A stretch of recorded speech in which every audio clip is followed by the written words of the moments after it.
Hello guys, just to give you updates regarding my trading. Today we are on Thursday and the market seems to go very slow. We don't have much moves. We don't have the volatile market.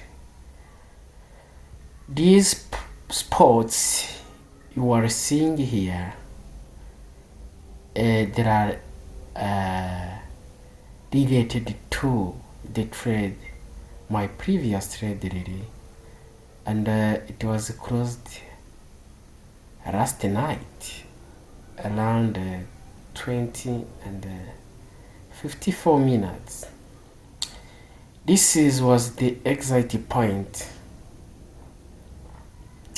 and this is when I took it on 17th June, and it was closed on 18th yesterday.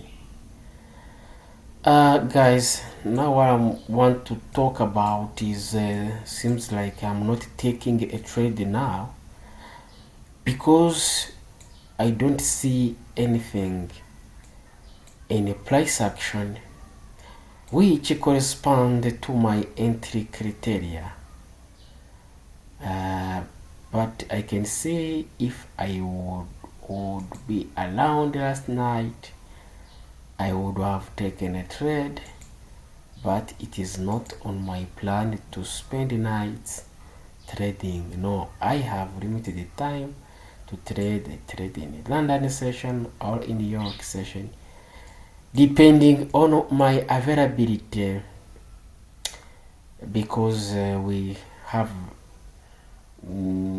other things we do on a daily basis, and we give only predetermined time for trading, which is very good, because if you are not disciplined and you are always analyzing charts, it is something bad, and you end up taking bad decisions, deviating from your plan, and that could lead, not could, but virtually every time it leads to catastrophic losses. Sometimes they had to recover from. Anyway, so just to tell you, if I was around, how I would have taken a trade. You see here, this was my first touch point. Let me draw it right here. This was let me use blush highlight. This one was my touch point first, and I have the second, and I would here would be the location of my limit order.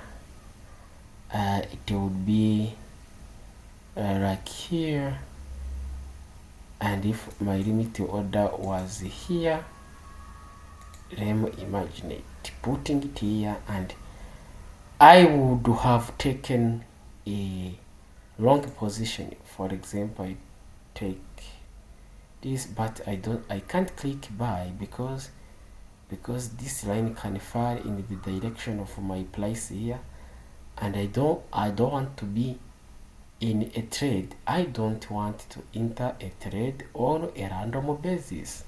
No, it is a trading error. But if it was like here, I can show you, because I risk no more than 5%, which is very good risk management. Look here, if we count 0.5%, sorry, not 5, I never risk more than 0.5% of my account, which is a very good risk management.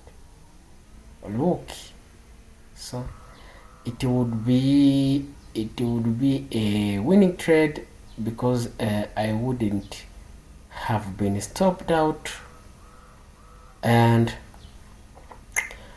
how far would it reach in my favor? This market would have gone 1.3% in my favor and then reversed. This for me would have never been, wouldn't be a losing trade. Why? Because I would have scaled out of the winning position at a certain price and move my stop to the entry point, and I would got a winning trade already in this situation. It's amazing. So this is how to practice things to be consistent. So what about now? You can ask yourselves, now I am not taking a trade now, because this is, I'm not consider this as a touch point. No, these are not considered, I'm not considering as my points, and I am not having anything which correspond to my entry criteria right now. So today I have to wait in this session. If I find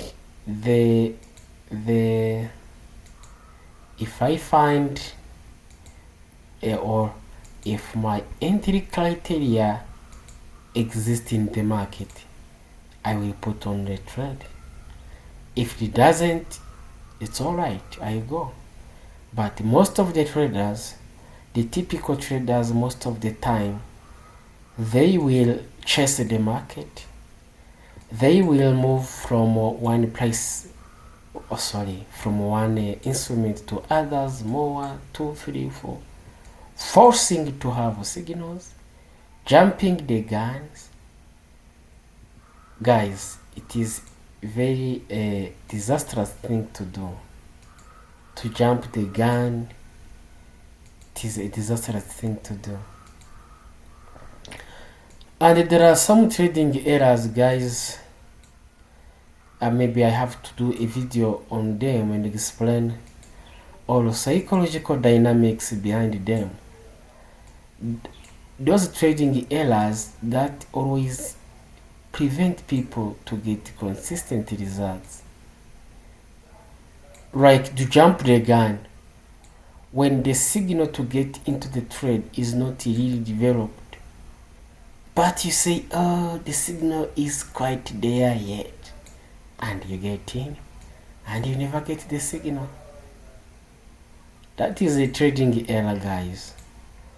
There is another thing, another trading error of moving a stop to the entry point and you get stopped out, and then the market trade back in your favor.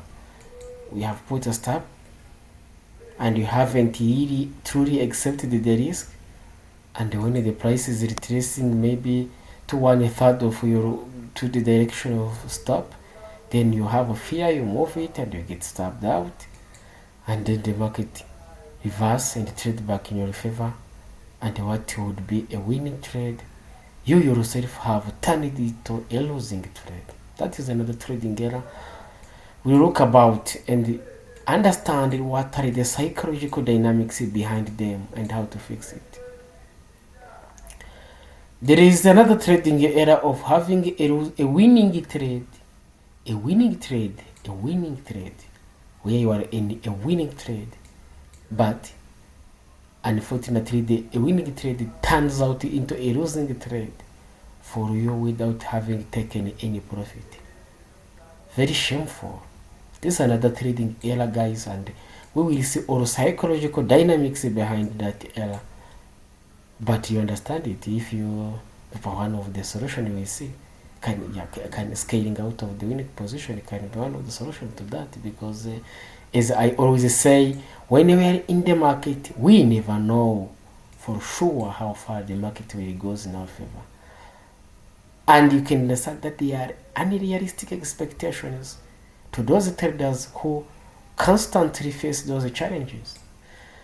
We will talk about other trading errors around 6 or 7, and you guys when you understand those trading errors and explore deeply the psychological behind that are related to how our mind are designed to think, and work on those problems and change the way you think and install in your mental system the truth and the principles and the beliefs that are in complete alignment with the way the market naturally exists, you will never have to struggle again. You will learn to be consistent. Because if you are consistent in your strategy, consistent in you execute your trades in your plan, and consistent in every single thing, you will get consistent results. If you don't, that's simple, you won't. Thank you guys, and we shall keep discussing those trading errors, and I think it will be very helpful. Thanks.